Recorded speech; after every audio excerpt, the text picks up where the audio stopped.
Bisa jadi malah justru napas kita berhenti duluan, tetapi kemungkaran tetap masih ada. Makanya regenerasi itu perlu, wajib saudara-saudara kita, generasi kita, siapapun mereka, mari kita ajak peka, mereka lihat bahwa keadaan kemungkaran itu terus berlanjut, terus ada, bahkan semakin terstruktur. Bahkan kalau kita umat Islam tidak menstruktur kegiatan ini, malah kita bisa terkalahkan secara syariat, kan gitu.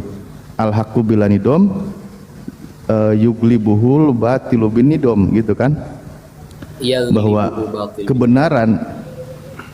kebenaran yang tidak terstruktur, tidak rapih, tidak tersusun, tidak diatur strateginya, itu akan terkalahkan oleh kebatilan yang terstruktur, yang rapih. Artinya kita memang diperintahkan bersama-sama di dalam menegakkan kebenaran itu bersama. Kalimatnya kan kuntum, kalian semua, banyak gitu, jamak, belum berhenti, kemungkaran tetap ada. Bahkan iblis sendiri berjanji ila yaumil qiyamah, dia menyesatkan manusia. Artinya kegiatan seperti ini tidak boleh dihentikan gitu. Malah bisa jadi justru napas kami, napas saya, napas Bang Ibes, napas Bang Ardi, semua kita sudah terhenti, tetapi kemungkaran tetap ada. Artinya lanjutkan oleh saudara-saudara kita semua. Ya, itu. Terima gaji. Cukup, makasih. Luar biasa. Nanti terakhir Ustaz Wafi ya, ke Bang Juma dulu. Ini penting sekali nih. Ini pertanyaannya berbeda nih ke Bang Juma. Bang Juma kita tahu sudah lama ya bersama Pak Desuki dan lain-lain begitu. Bahkan beliau ini sudah sering dilaporkan ke pihak yang berwajib. Pertanyaan ke Bang Juma, apa enggak takut menghadapi resiko semua ini? Kenapa lanjut terus? Kenapa nggak berhenti aja Bang Juma? Nggak takut dilaporin ke pihak yang berwajib? Silakan. Masya Allah. Jadi pertanyaan sangat bagus dari Bang Handi ya. Pertanyaan ini juga diajukan oleh anak-anak saya, dan saya katakan tidak ada yang perlu ditakutkan, karena Allah bersama kita dan niatan kita memang hanya untuk agama ini, bukan untuk yang lain. Terus kemudian saya malu gitu loh ya, ketika kemudian Allah Subhanahu wa taala mengatakan gini, ya ayyuhalladzina amanu lima taqulu ma la taf'alun. Wahai orang-orang yang beriman, mengapa engkau mengatakan sesuatu yang tidak kamu lakukan? Kabura maqtan indallahi an taqulu ma la taf'alun. Kemurkaan Allah itu besar ketika kemudian engkau mengatakan sesuatu yang tidak kamu praktekkan dalam hidupmu. Kita selalu koar siang malam bela Islam, tapi kemudian kita tidak aktualisasikan dalam kehidupan, ya itu tidak baik. Dan sandaran kita itu kan selalu merujuk kepada Al-Quran, surah Ali Imran khususnya. Wa'tasimu bihablillahi jami'a wa la tafarraqu. Lalu disambut kemudian dengan ayatnya, wal takum minkum ummatu yad'una ilal khair wa ya'muruna bil ma'ruf. Kan seperti itu. Lalu kemudian pola ini kita harus dudukkan perkara innamal mu'minuna alladzina idza dzukirallahu wajilat qulubuhum.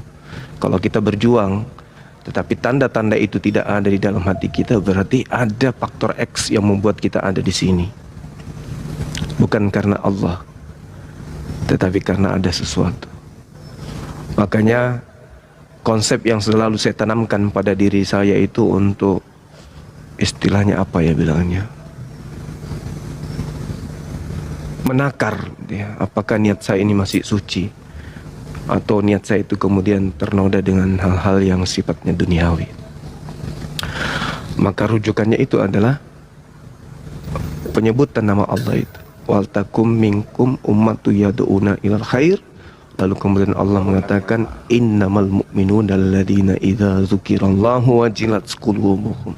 Makanya saya itu gampang terpancing ketika ada seorang kafir yang menghujat Allah, menghujat Rasulullah, menghujat sahabat, menghujat Al-Quran, dan bahkan menghujat sahabat-sahabat saya sendiri, menghujat teman-teman apologet saya. Itu gampang sekali saya itu terbakar.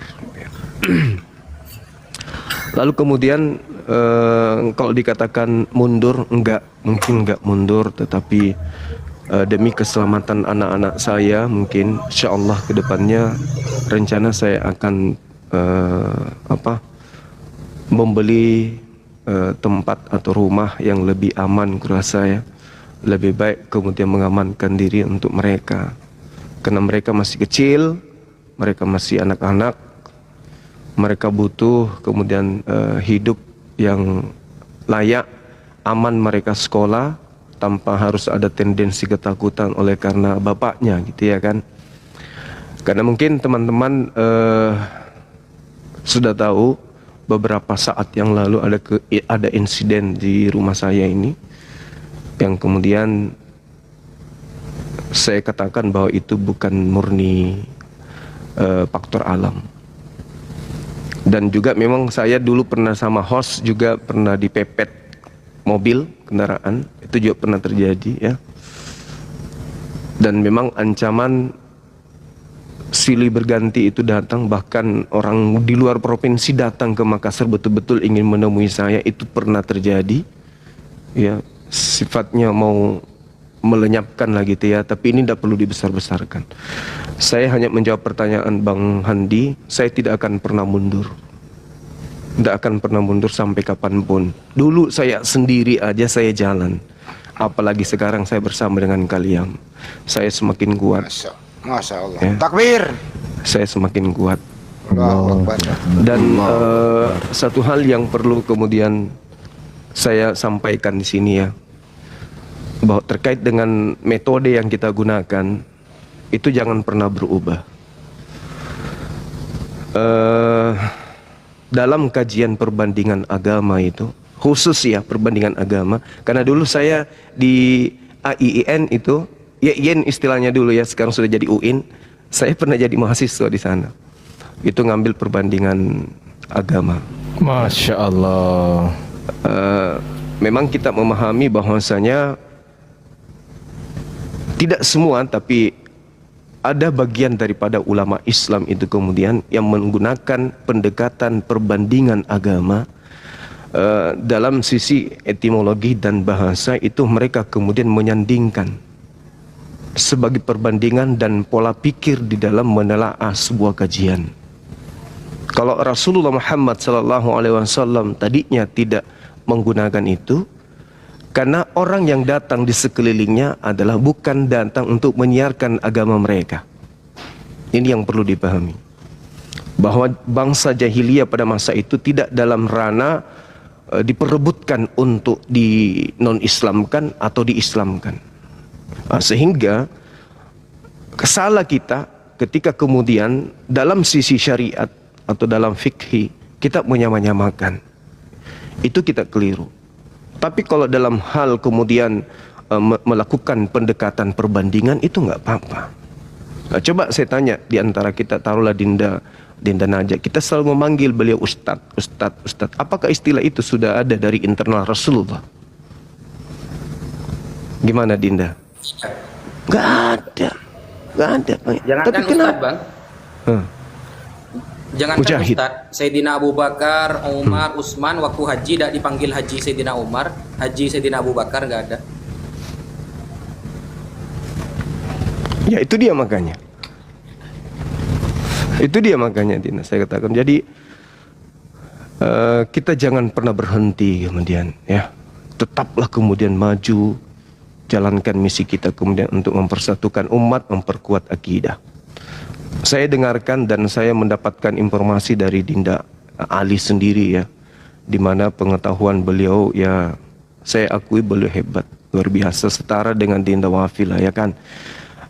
Di beberapa kitab dari karangan ulama-ulama Al-Azhar Mesir dan juga kampus-kampus Islam di Timur Tengah itu, mereka kadang menyajikan ketika dibutuhkan pelajaran-pelajaran kajian perbandingan agama, mereka juga melakukan pendekatan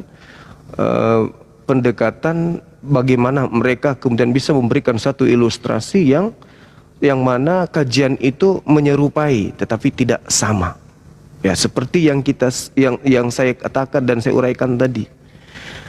Namun ada hal yang tidak semua orang tahu. Apa itu? Bahwa pada level pemahaman manusia ada yang dikatakan sugesti. Sugesti itu mendorong sesuatu yang tadinya tidak konkret, masih abstrak, menjadi sesuatu yang nyata atau absolut. Nah, sehingga pola ini, kalau saya selalu memberikan kajian di teman-teman, di tempat saya katakan bahwa Anda akan menjadi seperti apa yang Anda pikirkan tentang diri Anda. Nah, inilah yang selalu metode yang seperti inilah yang selalu saya kaitkan. Kenapa kemudian saya berani menguraikan kemarin bahwa kalau Anda menyatakan diri Anda baptis itu seperti ini polanya, maka kami pun Islam melakukan hal itu. Apa yang mendasari saya mengatakan? Saya ini orang belajar. Saya tahu literasi yang mereka gunakan kemudian bahwa dari sejak dahulu, mulai dari Islam Ortodoks, Kristen Ortodoks dan seterusnya, mereka sudah mengambil istilah wudhu itu sebagai pengganti baptis. Itu satu poin. Poin kedua, baptis di dalam kajian orang Yahudi itu lebih cenderung memang mirip dengan wudhu. Nanti poin itu berubah kemudian ketika baptis ini dikonsumsi di luar daripada meja Yahudi. Itu baru kemudian berubah. Jadi tadinya baptis itu ya seperti yang dilakukan kemudian Nabi Musa, Daud, Salomo ketika mereka kemudian ingin masuk ke kemah pertemuan. Mereka wudhu. Makanya kita tidak bisa lepas sepenuhnya dari sana. Dalam arti kata, kalau seorang apologet Islam mengajukan sebuah pernyataan dan itu sifatnya perbandingan, ya majas ya dalam ilmu balaga, kalau nggak salah ya Dinda ya, itu biasanya itu makanya saya katakan saya tidak sedang mengundang kisruh di umat kita, karena umat kita saya rasa sudah dewasa dalam pemahaman tentang apa yang saya sajikan. Karena ini dalam ranah debat lintas agama, ini perbandingan agama. Lain cerita kalau saya masuk di sebuah fakultas misalnya di Usuluddin, saya mengajarkan baptis, itu nggak nyambung. Tapi kalau di dunia debat seperti itu biasa. Jadi jangan pernah mundur, jangan pernah kemudian surut kita untuk menyajikan apa yang kita pahami, apa yang kita ketahui tentang agama ini. Tetaplah bersemangat, kemudian apapun yang orang katakan di luar sana, apapun isu yang ada di luar sana, seperti isu Bang Suma, ini muncul lagi isu baru. Bang Suma targetnya Desember ini sudah bisa beli Pajero katanya. Ini isu yang isu ya. ini isu yang merusak suasana hati, tapi ya nggak apa-apa lah, itu biasa aja. Wong kita beli Pajero 2 tahun yang lalu kok sudah ada di rumah. Jadi hal-hal yang kayak begini, adik-adik sekalian jangan pernah merusak misi kita untuk tetap berdakwah, ya. Jangan pernah merusak kemudian niatan kita ini untuk terus maju. Mumpung kita bersama dengan orang-orang yang baik, orang-orang yang berkorban demi agama ini, kita ambil amanah mereka, kita jalankan amanah mereka dengan baik. Ya toh? Inilah gunanya, inilah hikmah api itu ada. Jadi kita memiliki ilmu, Dinda Wafi ada ilmu, ingin diterapkan di lapangan, butuh biaya, mari kita support sama-sama. Itu baru. Nah, dakwah itu bisa berjalan karena faktor itu. Dakwah terkadang tidak bisa jalan karena faktor X-nya yang tidak ada. Oleh karena itulah kemudian saya, Dinda Hendra, Kotoni, rangkulan kemudian yuk mari kita kembangkan usaha yang bisa kita kembangkan untuk mendukung dakwah ini. Dan alhasil alhamdulillah kita sudah mulai merintis pelan-pelan. Dalam waktu dekat kita akan resmikan kantor kita di mana? Kalimantan Selatan. Oh iya, salah satu. Makassar. Nah, cuman ini pesan sebagai orang tua ini kepada adik-adik saya sekalian, utamanya yang masih bujang gitu ya, atau yang ini yang lebih parah yang sudah punya istri. Ingat, saya itu dari sejak tahun 2008 kemudian berbagai macam ujian, berbagai macam cobaan. Bukan macam ya. Saya sampai dikirimkan tiket pesawat, saya di video call dalam keadaan yang tidak baik, kemudian didatangkan dengan wanita, perempuan, gadis, cewek. Alhamdulillah sampai hari ini saya masih bisa lolos dari itu semua. Jadi jangan kaget. Antum semua jangan kaget. Yang tadinya yang kenal cuma 100 orang, begitu satu komal dengan besarin dong hadiah buat Bang Zuma nih.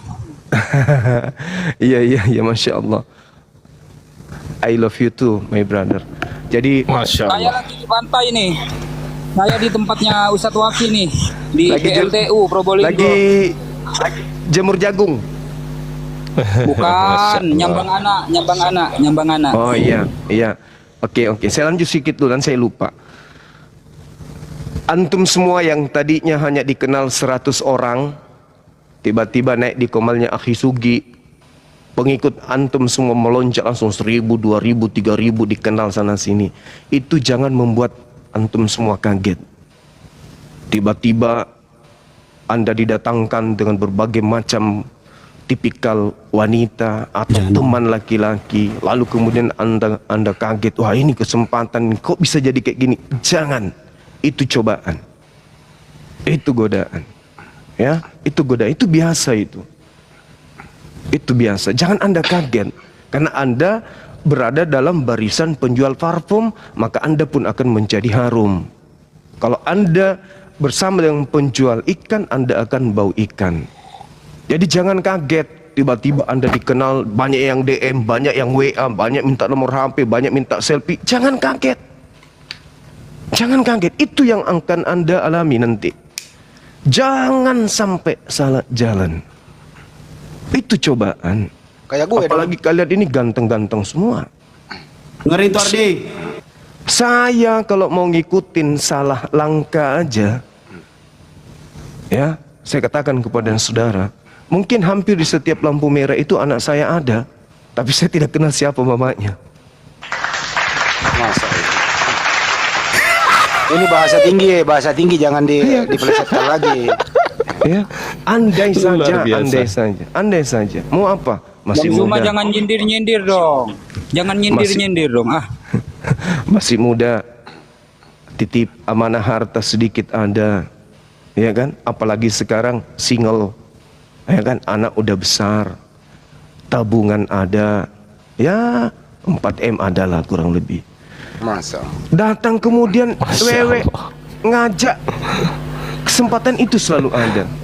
Tetapi itu bukan kemajuan, itu bukan satu kelebihan, bukan, itu ujian. Betul. Jadi jangan sampai adik-adik ini begitu ikut dengan Bang Zuma yang sudah banyak yang membenci dia dari sejak tahun-tahun kemarin, dibenci sama orang. Antum ikut-ikutan, tiba-tiba, hai Bes, hai Andri, Ardi, hai Alif, gimana dong kenalan gini. Jangan terbuai. Itu hal kecil, itu hanya kecil. Ada masa di mana Anda akan disambut oleh orang-orang yang lebih hebat dari itu. Yang penting tetap istiqomah. Jangan terpancing dengan itu. Siap, Itu Gurunda. hanya buah saja.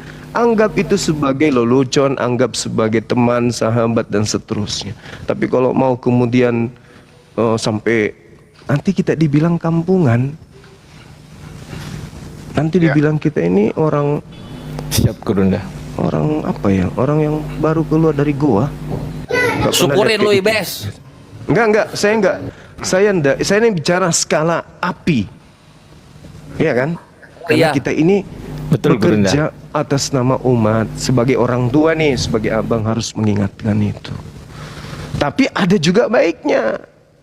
Kalau selama ini bini itu diajarin yang baik, disuruh sholat, diajarin untuk puasa, diajarin untuk tidak menggibah ke rumah tetangga, jangan boros, jangan ini, tapi kemudian dia tidak mau berubah, saatnya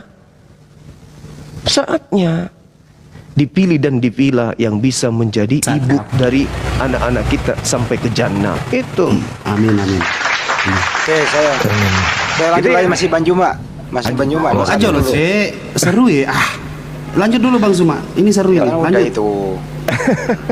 Oke, jadi Siap, kesimpulannya siap, Bang gitu. Suma. Kesimpulannya adalah mari kita jaga sikap. Itu yang saya bacakan tadi ayat suci Al-Qur'an, innalladzina amanu lima taqulu ma la taf'alun. Kabura maqtan indallahi an taqulu ma la ta'lamun. Ya. Saya kira begitu ya, adik-adik sekalian, tetap semangat. Semangat, semua api semangat. Iya, tapi kalau ada yang keras pahanya, jangan lupa WA saya. Oke, terima kasih. Assalamualaikum warahmatullahi wabarakatuh. Waalaikumsalam. Satu lagi Bang Juma, sebelum kau tawafi, satu lagi begitu ya. Agak tuh. Ini untuk kita semua. Bang Juma perjuangannya sudah lama begitu ya. Siap. Ini sudah ini baru saya buka nih. Baik di LP secara prosedur hukum itu LP-nya banyak Bang Juma masuk sesuai dengan prosedur hukum. Itu baik juga apa adanya. Itu resiko juga loh. Iya. Satu, kedua secara juga dunia nyata secara premanisme juga ada itu. Nah ini gimana menyikapi ke depannya? Mau mundur atau terancam loh ini jiwa Bang Juma? Mundur atau lanjut? Enggak, saya cuma pesan satu. Kalau Anda ingin merusak, merusaklah dari belakang. Jangan sampai di depan saya. Ya. Karena prinsip saya, daripada saya lebih baik kau. Tuh. Mantap. Ya. Rusak dari belakang. Jangan coba-coba dari depan. Habis Mantap. kalian. Mantap, mantap. Mantap. Mantap. Dengerin, Bes. Baik. Dengerin. Sebelum ke Ustadz Wafi, yang lain ada mau bicara dulu? Silakan. Ada. Ya silakan. Silakan. Udah ya? Ya. Habis jangan kemana-mana dong Bang Juma. Masih ada. Saya tutup kameranya karena beliau segan takut. Masih ada. Ya, Jangan, betul Gurunda. betul. Gini Gurunda, gini tidak sedikit banyak yang nggak apa-apa Gurunda, dibuka aja Gurunda. Buka aja dong. Biar kelihatan saya ngomong salah apa enggak. Enggak apa-apa, buka aja. Auramu hilang anak muda Enggak kalau saya buka. Enggak apa-apa Gurunda. Enggak apa-apa, saya ikhlas kalau Gurunda yang ngambil. Saya ikhlas. Jadi gini. Memang Kenapa gua di samping akhir-akhir Iblis ini kan emang diam. Oh ya, yang pertama tadi Bang Ardi aja yang langsung hubungin Ustadz Ayubi ya, Al Ayubi ya. Bang Ardi aja ya. Iya. Selanjutnya juga beberapa hari belakangan ini selama saya pribadi selalu mendampingi beliau nih yang di atas yang ada fotonya itu Pak Bang Hendra. Saya juga mantau di situ ada beberapa tidak sedikit yang sekarang merasakan yang namanya the power of Bang Zuma. Jadi yang selalu saya tanamkan ini semoga menjadi contoh untuk saya, untuk teman-teman juga, untuk saya sendiri. Kita di sini memiliki banyak follower itu tidak jauh dari follower Bang Zuma gitu. Jadi jangan sekali-kali apapun itu jangan pernah merasa bahayanya star syndrome. Karena apa ya? Itu yang bisa merusak gitu ya, merusak tujuan dakwah yang utama gitu. Untuk mencapai sebenarnya apa sih yang mau dicapai di sini itu dulu. Nah, ada beberapa memang tidak usah disebut namanya, cuman saya ingatkan siapapun kita di sini selama ada di barisan Bang Zuma, jangan pernah merasa diri lebih besar daripada siapapun. Karena apa? Kesalahan sedikit aja yang kita dapatkan itu banyak sekali efeknya. Karena apa? Apalagi kalau sudah dilabeli api gitu. Tidak menutup kemungkinan yang di atas, begitupun juga oleh laskar-laskar api juga. Hati-hati, apapun itu tetap fokus tujuan kita apa. Tidak usah adalah yang namanya star syndrome atau seperti itu, enggak usah ada. Karena apa ya? Tidak akan jauh dari masalah. Noise, Bes. Iya tahu. Noise. Iya tahu. Terus. Tidak akan jauh dari masalah ketika Bes, kita noise, melakukan Bes. hal itu. Bahkan saya pun juga. Noise banget, Bes. Jangan diganggu. Biarin. Oh iya. Beliin aku juga dia kakak Iya saya nanti ya. sama makanannya. Iya nanti dibeli. Ya intinya tidak terlepas dari saya pribadi juga sudah merasakan hal itu dan sudah ada di hal itu gitu. Jadi kalau tidak membatasi diri akan merusak diri sendiri, intinya gitu aja. Jadi minimal intinya yang harus diingat kuota cuma 4 untuk satu orang laki-laki ya. Oke. Lanjut. Terima Cukup. kasih. Ustadz Cukup Wafi. ya. Ya cukup. Saya mengutip perkataan Imam Syafi'i yang bijak. Pekerjaan terberat itu ada 3. Sikap dermawan di saat sempit, menjauhi dosa dikala sendiri, berkata benar di hadapan orang yang ditakuti.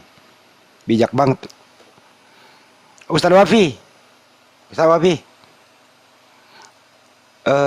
kenapa harus Islam? Kenapa kita harus berjuang?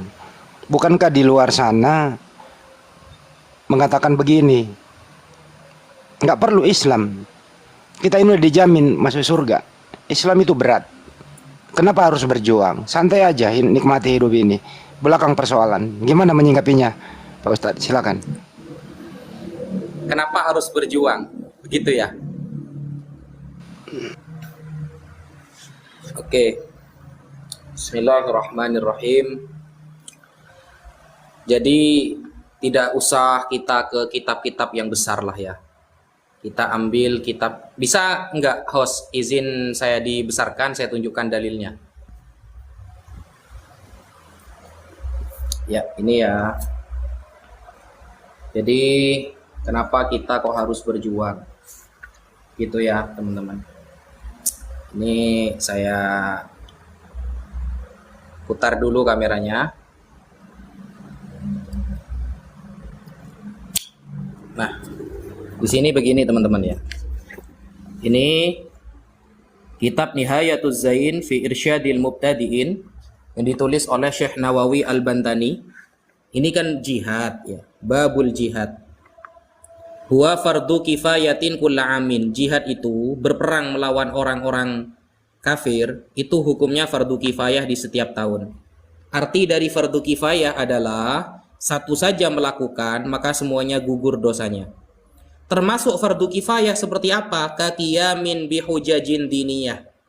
Seperti menyampaikan dalil-dalil agama wa ulumin syar'iyyah dan ilmu-ilmu syariat. Nah, menyampaikan hujah agama itu contohnya seperti apa? Yang sampai hukumnya fardu kifayah itu. Kita lihat. Kaqiyamin bihujajin diniyah ay barahin ilmiyah muthabbatatun li'aqaidit tauhid tafsilan ka thubuti shani'. Jadi seperti menyampaikan dalil-dalil ilmiah yang telah ditetapkan oleh agama mengenai akidah mentauhidkan Allah Subhanahu wa taala. Tidak mendui tunggalkan, tidak menteri tunggalkan, apalagi triteos teman-teman. Menjelaskannya tafsilan secara terperinci. Sebagaimana Mas Kores, Bang Zuma, Bang Handi, Ustadz Alif, Mas Ardi, Mas Rashid, lain sebagainya, ya, menjelaskan tentang kekuasaan Allah itu secara tafsil, secara terperinci. Yang namanya Tuhan nggak boleh ngantuk, apalagi ketiduran di perahu. Karena di dalam Al-Quran juz 3 di ayat kursi dijelaskan la ta'khudhuhu sinatu wala naum. Yang namanya Tuhan nggak boleh ngantuk, nggak boleh tidur, apalagi ketidurannya di perahu. Itu bukan Tuhan. Kathubuti shani', seperti menjelaskan tentang zat yang maha pencipta. Nah, jadi hukumnya menyampaikan ilmu-ilmu seperti itu hukumnya fardu kifayah teman-teman. Jadi kalau satu saja ada yang menyampaikan, semuanya gugur kewajibannya. Jadi kita berterima kasih kepada Mas Kores, Bang Zuma, Mas Ardi, Bang Ustadz Alif, Bang Handi. Berterima kasih kenapa? Kita yang nggak bisa berhujjah, kita yang nggak bisa berdalil, sudah diwakili oleh mereka. Makanya kita gugur dosanya karena sudah ada yang menyampaikan tentang ketauhidan Allah Subhanahu wa taala. Karena apa? Karena di sini juga diterangkan Sayyid Muhammad bin Alwi Al-Maliki menerangkan maqamul khaliq wa maqamul makhluk. Ada derajat khusus sang pencipta, ada derajat khusus ciptaannya. Innal farqa, sesungguhnya perbedaan baina maqamil khaliq, di antara derajat sang pencipta, wal makhluki, dan ciptaannya, huwal haddul fasil bainal kufri wal iman, adalah pembeda, pembatas antara kekufuran dan keimanan. Wa na'taqidu, dan kita yakin, annaman, bahwa orang khalato, yang mencampur adukkan bainal maqamaini, di antara dua derajat ini, sang pencipta dan ciptaan, faqad kafaro, maka sungguh dia telah kafir. Wal iyadu billah, kita meminta perlindungan kepada Allah. Yang namanya sang pencipta maha kuasa. Yang namanya sang pencipta tidak boleh lemah. Yang namanya sang pencipta tidak boleh ngantuk, tidur, lapar, haus, sakit, dan lain sebagainya. Yang namanya makhluk pasti sakit, lapar, tidur, ngantuk, lemah, dan lain sebagainya. Maka kalau sampai derajat makhluk ini dicampur adukkan kepada sang khalik, sang pencipta, maka faqad kafaro, maka sungguh dia telah kafir. Menyampaikan seperti ini hukumnya fardu kifayah teman-teman. Maka semakin banyak yang namanya fardu kifayah ya, seperti mensolati mayit, itu kan fardu kifayah. Semakin banyak yang melakukan, maka semakin bagus. Makanya kita berjuang, kita menyampaikan kepada orang-orang yang tidak mengetahui, khususnya kepada orang-orang kafir. Seperti itu Bang Handi. Dan ini, perjuangan kita ini bukan baru saja, bukan dari tahun 2019, 2013, bukan. Para ulama sejak dahulu itu sudah melakukan diskusi-diskusi lintas ilmiah, lintas agama, lintas iman, ya. Itu sudah dilakukan. Makanya Al-Imam Al-Ghazali punya kitab yang bernama Ar-Raddul Jamil li Ilahiyati Isa bisorihil Injil. Bantahan yang baik untuk penolakan ketuhanan Isa dalam kitab Injil. Yang Imam Ghazali bahas apa di dalamnya? Tentang Yohanes, Markus, Lukas, Matius, dan lain sebagainya. Beliau menggunakan lafal Injil, bukan Bible, tetapi untuk menghantam mereka. Jadi itu hukumnya boleh ya, menggunakan apa yang ada di dalam kekristenan, tapi untuk menghantam mereka itu boleh. Makanya Imam Ghazali menarasikan lafal Injil, tapi yang dikritik adalah Yohanes, Markus, Lukas, Matius. Bukan berarti beliau membenarkan, bukan. Beliau ingin mengungkap bahwa itu bukan Injil, itu penuh dengan kesalahan. Kemudian Ibnu Taimiyah Al-Harrani punya kitab namanya Al-Jawab As-Sahih Liman Baddala Dinal Masih. Kemudian Al-Imam Ibnu Hazm mempunyai kitab Al-Fisal. Kemudian Syekh Rahmatullah Al-Hindi punya kitab yang bernama Izharul Haq, tentang perdiskusian beliau dengan para pendeta dan rabi Yahudi. Kemudian banyak sekali ulama-ulama mengarang kitab tentang lintas agama, banyak sekali. Jadi kita meneruskan tentang perjuangan para ulama itu. Meneruskan. Kita tidak sedang membuat perkara baru. Kita meneruskan perjuangan para ulama karena Imam Ghazali, Imam Ibnu Hazm, dan lain sebagainya adalah ulama terkemuka. Beliau lebih paham hadis dan Quran daripada kita. Kita hanya melancarkan, menyampaikan apa yang pernah beliau perjuangkan dahulu. Mungkin sekian dari saya, kurang lebihnya mohon maaf. Wassalamualaikum. Waalaikumsalam warahmatullahi wabarakatuh. Waduh, mantap sekali. Ini tadi Bang ada Andi, kata. terakhir Bang Andi, sebelum turun Bang Andi, aku mau antar penumpang Bang Andi. Silakan. Ya, ini untuk kita bersama, untuk kita semuanya ya. Yang utamanya yang di room ini dan juga netizen yang ada di bawah. Saya ada kata-kata mutiara dulu ya, pada saat saya masih kuliah dulu, tapi saya kuliahnya nggak lulus. Sebaik-baiknya saya masih lebih baik lagi orang lain, dan seburuk-buruknya orang lain masih lebih buruk saya. Segemuk-gemuknya ikan pasti ada tulangnya.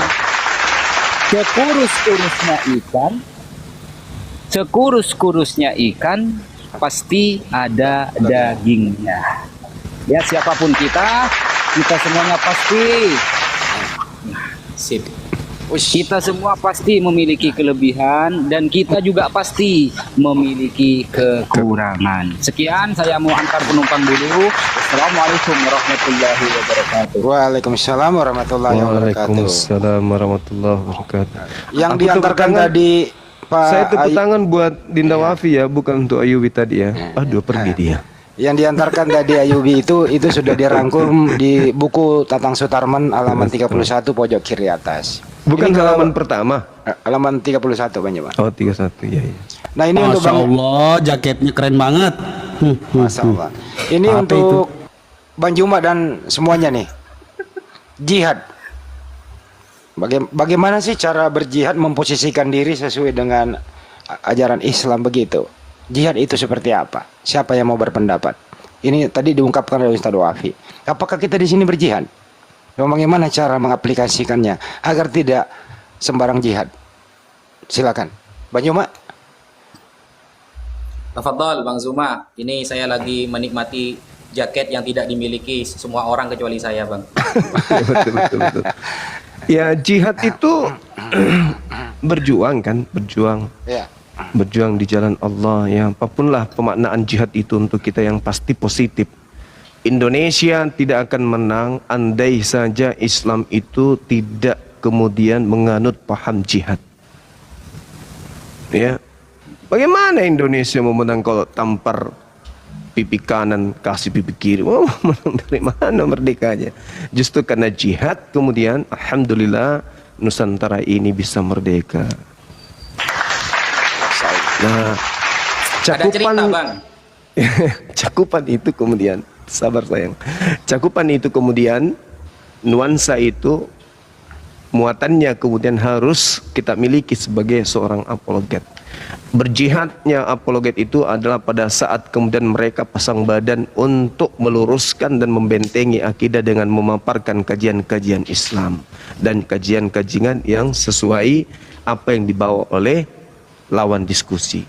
Jihadnya oleh penyimak diskusi adalah ketika mereka typing dengan baik, memberikan dukungan yang baik, ya, baik itu yang ada di TikTok maupun yang ada di YouTube. Jihadnya kemudian orang-orang yang memiliki harta, waktu, ya, itu adalah gift. Berengkali kayak gitu. Jadi semua saling bersinergi satu sama lain. Nah, seperti saudara Faisal ini lagi jihad. Coba bayangkan Anda memberikan Dinda Wafi kemudian gift. Hasil giftnya dibelikan kemudian beras, masuk ke dalam tubuhnya, masuk ke dalam tubuh anak-anaknya. Kemudian dia makan, menjadi nutrisi di dalam otaknya. Dia menyampaikan kalam ilahi. Kalam ilahinya itu sampai kepada murid. Muridnya menyampaikan kepada murid. Murid yang menyampaikan kepada murid. Murid. Dari hasil satu mawar itu kemudian menghapuskan dosa Anda karena amal jariyah. Masya Allah. Kalau satu ST? Ya, kalau ST, kalau tumpah nggak apa-apa. Satu ST nggak apa-apa. Ya, ini serius. Ini serius. Jadi jihad itu jangan dipahami dengan skala kecil. Jihad itu besar. Mendengarkan apa yang kita paparkan, kemudian yang mendengarkan itu menyampaikan lagi kepada anak cucunya, cucunya menyampaikan kepada cicitnya dan seterusnya. Maka itulah yang disebut oleh Allah ilmu yang bermanfaat. Masya Allah. Harta yang bermanfaat. Oke? Anak yang soleh. Untuk apa coba dapat uang banyak, dikumpul di tabungan, diperbanyak. Oh, tidak dikasih kepada sahabatnya, besok hari kena bisul. Bisulnya pas di bibir atas. Makan susah, tidur susah, bicara susah, minum susah. Padahal banyak duit. Kan gitu, percuma kan? Mending kemudian memberikan terbaik kepada orang-orang yang memperjuangkan agama. Ustadz-ustadz kita yang lagi ceramah, orang yang ada di masjid, orang yang ada di komal-komal yang sedang membacakan Quran, ibu-ibu tua yang begitu kita lihat di WA, di TikTok ada yang sedang mengaji. Lemparkan beliau mereka ini gift. Jangan kira Bang Suma nggak lempar gift, tapi nggak di sini. Saya itu kalau lempar gift kepada nenek-nenek tua yang mengaji dengan menggunakan lampu kecil, nah itu seperti itu. Tapi yang memang sudah di sini lempar gift ya di sini aja, nggak usah kemana-mana. Biar semangat dakwahnya gitu loh. Betul. Benar nggak? Benar. Iya, bukan masalah jumlah, tetapi ini berbicara mengenai jihad. Apa yang kita bisa berikan kepada agama ini, berikan. Apapun itu. Ya, waktu, tenaga, apalagi ilmu, harta. Kalau kita bisa silakan. Iya. Seperti itu ya, Bang Handi ya dan teman-teman yang lain. Silakan. Siap, Burunda. Baik. Jadi saya lanjut ya. Jadi yang tampil di kamera yang besar ini yang dipakai oleh Ustadz apa yang Ntar Ustadz, saya promosi dulu. Jadi yang dipakai Ustadz Wafi ini itu memang ganteng banget gitu ya. Mantap. Itu diprakarsai oleh Paduka. Waktu itu kami di warung kopi, Pak Hendra. Perancang busana terkenal di Republik ini, beliau telepon datang khusus untuk mengukur badannya Ustadz Wafi. Nggak lama kemudian dipakai lah ini. Jadi terima kasih ya Pak Duka. ya Itu udah dibilang itu jas apa HP? Memang Pak Duka ini di mana-mana perancang busana terkenal. Diundang ke warung kopi untuk mengukur Ustadz kita ini badannya. Assalamualaikum warahmatullahi wabarakatuh. Waalaikumsalam warahmatullahi wabarakatuh. Assalamualaikum warahmatullahi wabarakatuh. Enggak lagi judes. Waalaikumsalam. Silakan Pak Duka. Perancang busana selanjutnya diundang kemana Pak Duka untuk mengukur badannya Bang Juma ya ke Makassar? Saya cuma mau menyampaikan dua kata buat Ibes. Bang Andi. Ya, siap. Dabes, Ibes ditinggal. Ya Allah. Assalamualaikum Bang Zuma, Ustadz Alif, Ustadz Wafi, Bang Waalaikumsalam Hendy, warahmatullahi wabarakatuh. Bang Kores, Bang Ibes. Ada lagi filosofinya nih. Kenapa jasnya Ustadz Wafi itu tidak beri saku yang banyak supaya tidak menerima sogokan. Jadi memang sekali aja tidak diberi saku. Iya betul, tidak diberi saku yang banyak di depan, tapi di belakang ada 9. Ganteng banget Ustaz Wafi, Masya Allah. Saya kemarin yang bisikin, tapi- Pak, tolong jangan diberi saku ya Pak. Ayah siap katanya. Benar-benar nggak diberi saku tuh kan. Lanjut Ustaz. Gini Bang Andi, tadi yang disampaikan Bang Zuma kan ya, itu bagus.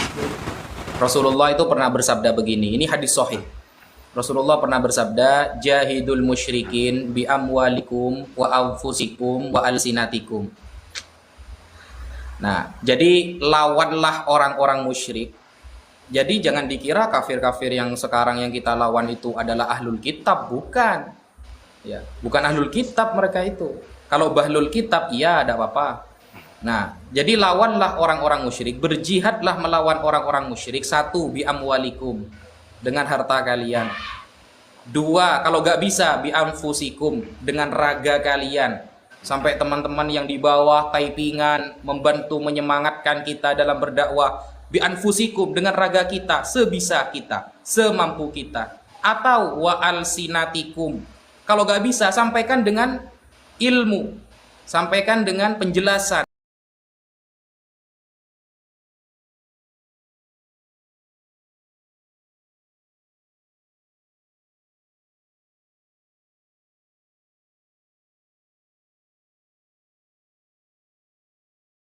Cukup elegan caranya. Jadi ketika ada seumpama Bang Ibes dengan Mas Ardiansyah bertengkar, karena di daerah Arab bertengkar.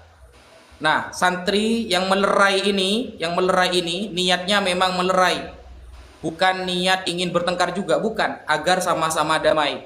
Nah, kemudian dipanggil oleh salah satu laskar, mungkin salah satu polisi, ditanyakan, limadza antum antadrib ahadan min ikhwanikum, kenapa kamu memukul saudara kamu? Maka santri yang gak bisa bahasa Arab ini menjelaskan dengan elegan, dia mengatakan, dia tidak bisa bahasa Arab, tidak bisa, cuma mengatakan begini, hadza wa hadza hadaan, ana di hadza, kemudian ana hadza. Itu kan cukup satu kata kan ya, hadza, tapi memahamkan itu ya, ana wa hadza, ana di hadza, maka ana hadza, ya, gitu. Itu kan termasuk kecerdasan yang digunakan Mas Ibes selama ini dalam berdiskusi. Jadi ingat istilah ini, Ustaz. Menggunakan hadza. Iya, gimana? Ustaz, walad ana wa walad anta padorob-dorob pitorik ya.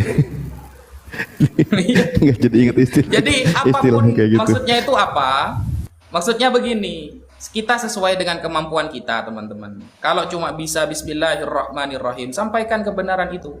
Loh, terus bagaimana kamu? Apakah kita menyampaikan agama itu harus nunggu kita suci dulu? Loh, kalau kita nunggu suci dulu, semuanya akan ada yang menyampaikan kebenaran, teman-teman. Kewajiban kita itu 2, 1 menyampaikan, 2 mengamalkan. Gitu loh. Kita tidak mengamalkan, maka kita punya kewajiban menyampaikan. Kalau kita harus menunggu suci dulu, tidak boleh bersalah sedikit pun, ya kapan kita akan menyampaikan kebaikan itu? Kena 2 kali dosanya, dosa agak menyampaikan, dosa agak mengamalkan, gitu loh. Makanya meskipun kita masih penuh kesalahan, penuh kekurangan, sampaikan sebisa mungkin. Wa alsinatikum, kata Rasulullah, sampaikan kebenaran itu dengan lisan kalian. Gak bisa dengan raga kalian. Kalau tetap gak bisa dengan harta kalian. Mungkin itu yang bisa saya sampaikan. Dan perlu dipahami teman-teman, sejak saya pakai jas ini, Mas Aryesto itu mulai dengki dan iri kepada saya. Beliau sampai hampir mencuri jas ini melalui beberapa orang, tapi alhamdulillah sudah berhasil. Bercanda. Jangan lagi di framing di luar sana ya. Ini cuma candaan. Humor. Candaan. Ini sebelum Banjuma sholat maghrib masih ada waktu, Banjuma. Dengarkan dulu pertanyaan nih, atau semuanya. Ini nih yang penting nih. Ini yang paling penting tugas api nih. Di luar sana ada agama tertentu mempergunakan istilah-istilah Islam dalam hal misionarisme, membodohi saudara-saudara kita, memurtadkan saudara kita, memakai istilah-istilah Islam diselipkan di dalam kitab suci mereka. Bagaimana cara menyikapi? Bagaimana API menanggapi ini? Silakan, Bang Juma dulu sebelum maghrib di Makassar. Mengenai apa yang terjadi sekarang ini, itu kan Allah memang mengatakan wala tattabi'u khutuwatis syaitan. Janganlah engkau mengikuti langkah-langkah setan, kan gitu ya. Kita dilarang kemudian. Kenapa? Kalau orang yang belajar, artinya setan ini memiliki cara, ada triknya kemudian untuk menyesatkan manusia.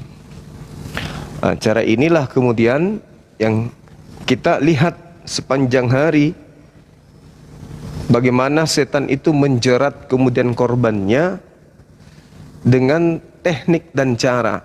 Salah satunya adalah menggunakan istilah-istilah yang kemudian bisa membuat umat Islam itu jatuh atau tergelincir dari kaidah Islam yang benar. Makanya Al-Quran memberikan kepada kita itu pengetahuan tentang mereka. Wa ikhwanuhum yamuddunahum fil ghayy tsumma la yuqsirun. Allah mengatakan, dan teman-teman mereka orang-orang kafir dan fasik membantu setan-setan di dalam menyesatkan, dan mereka tidak henti-hentinya menyesatkan. Ini kita lihat sekarang ini. Jadi mereka tidak akan pernah berhenti sebelum kita tergelincir. Maka semua kekuatan, semua cara, semua metode mereka gunakan untuk menggait dari Islam ini supaya keluar dari keislamannya. Sehingga kita harus berhati-hati. Nah, itulah tujuan API ini juga dibentuk, supaya umat Islam itu bisa menjaga diri dengan baik. Karena kenapa? Setan itu sangat licik di dalam menyesatkan. Licik mereka itu. Licik sekali. Sehingga ya kita harus hati-hati. Wa kanal kafiru ala rabbihi zahira. Karena mereka adalah penolong bagi setan untuk menyesatkan umat manusia dan durhaka kepada Tuhan. Durhaka kepada Allah.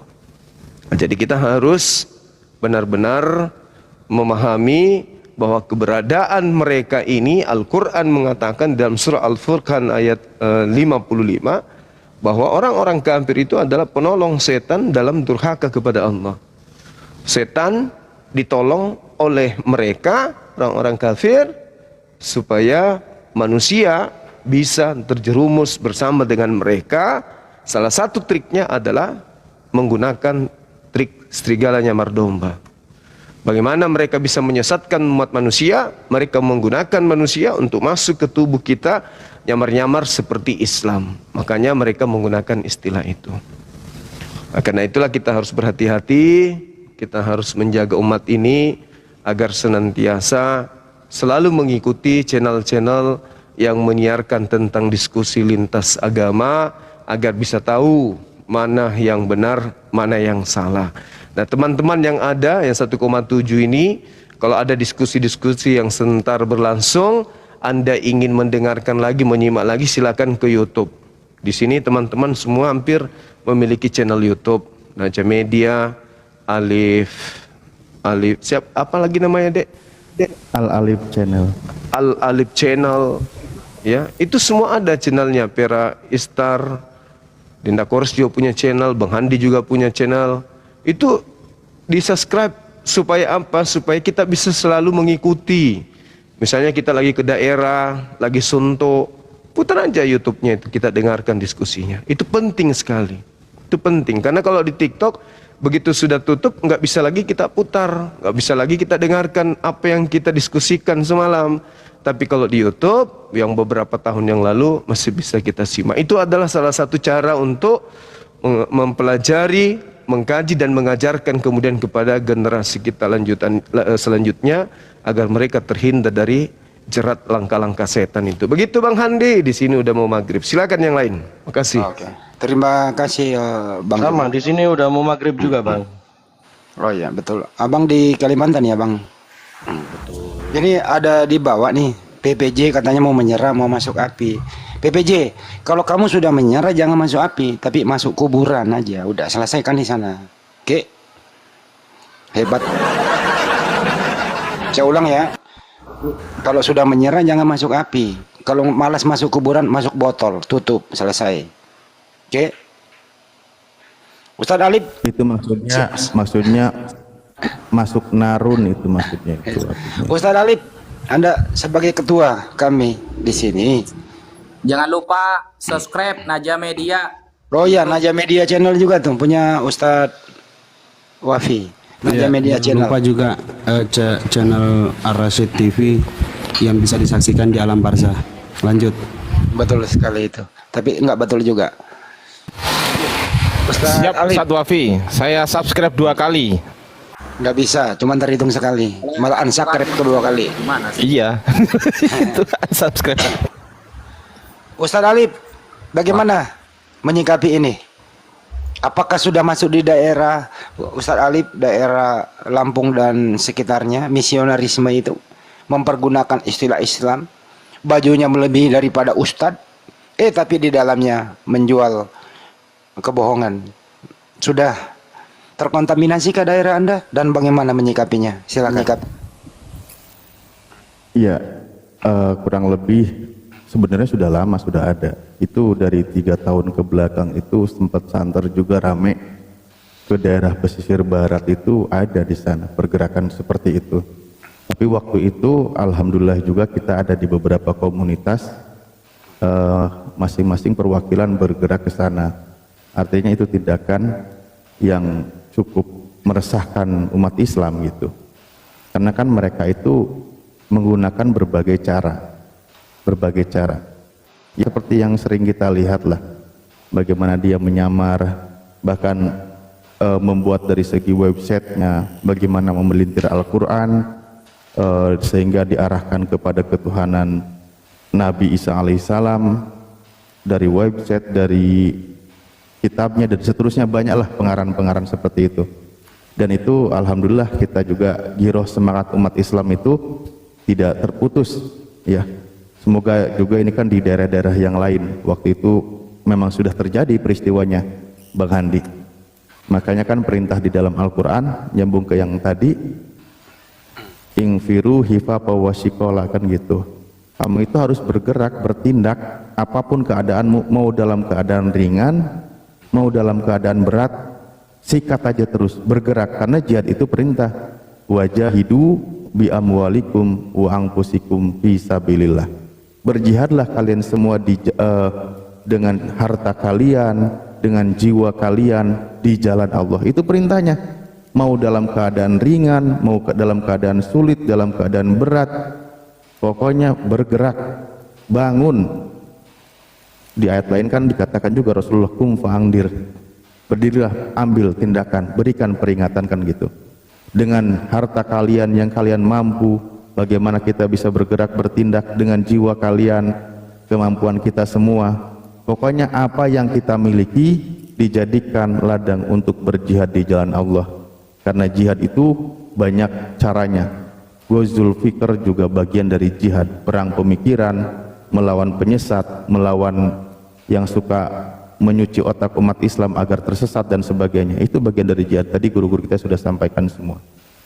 Begitu abangku. Masya Allah. Jadi memang ini ya, misionarisme itu bahkan mengimpor pemain asing. Bahkan kemarin udah masuk ke Monas. Pemain asing diimpor ke ruko-ruko, dari home ke home, komplek ke komplek. Bahkan saya sebutkan namanya Risuli Lubis itu dari desa ke desa bersama teman-temannya. Kalau nggak mendapatkan korban, temannya sendiri yang berpura-pura diinjilin oleh mereka. Selalu membawa Nabi Isa dan mempergunakan kata Allah di sana begitu. Ini harus dihentikan. Dengan cara apa? Dengan cara tidak melanggar hukum. Kenapa? Menyebarkan agama kepada orang yang sudah beragama itu melanggar hukum. Caranya bagaimana? Caranya adalah jangan bermain hakim sendiri, laporkan kepada pihak yang berwajib. Kalau bisa videoin bukti-buktinya, kirim ke kami akan mengambil tindakan. Karena ini apa? Ya tujuannya untuk memurtadkan saudara kita dengan berbagai cara. Nah inilah yang tugas kita semua. Ya, di samping diskusi tiap hari, bagaimana supaya LAI itu menghapus semua istilah-istilah Islam yang dipergunakan dalam terjemahan mereka, yang sering mereka salah gunakan, terutama penggunaan kata Allah yang dinistakan itu. Allah melayang-layang di atas permukaan air, na'udzubillah min zalik. Cara menerjemahkannya sangat tidak toleran LAI ini dalam menerjemahkan kitabnya sendiri. Tujuannya apa? Ya tujuannya tadi itu, karena Indonesia ini mayoritas Islam, bagaimana cara memurtadkan orang-orang yang tidak mau belajar. Makanya bergabunglah dengan AFI dan berjamaahlah agar dibentengi dengan iman dan ilmu. Kira-kira begitu. Bahkan bahkan ya Bung Bahandi ya. Bahkan malah kita seolah-olah jadi bantu meringankan tugas pendeta juga. Banyak jemaatnya itu yang tersadarkan selama ini yang dia narasikan nggak tahu. Betul. Ya contoh sehingga menyebutkan kata Allah dengan sembarangan, mereka tempatkan dengan sembarangan. Itu kan mereka taklid buta. Mereka taklid buta sehingga narasinya itu aneh, janggal gitu. Hanya dengar katanya tanpa dasar. Akhirnya kita coba jelaskan, kita kasih tahu dasarnya, kita jelaskan dari segi kaidahnya dan sebagainya. Baru mereka pada tahu. Setelah pada tahu baru bilang, ya itu kamu tanyanya ke LAI. Nah itu juga jadinya. Kasihan banget si anak manja. Artinya apa? Ternyata selain juga memang mengembalikan dari penyesatan yang menyesatkan umat Islam, maksudnya tersadarkan, juga banyak juga kaum Kristen itu tersadarkan dengan kitabnya. Ternyata memang selama ini nyomot dari kitab orang gitu.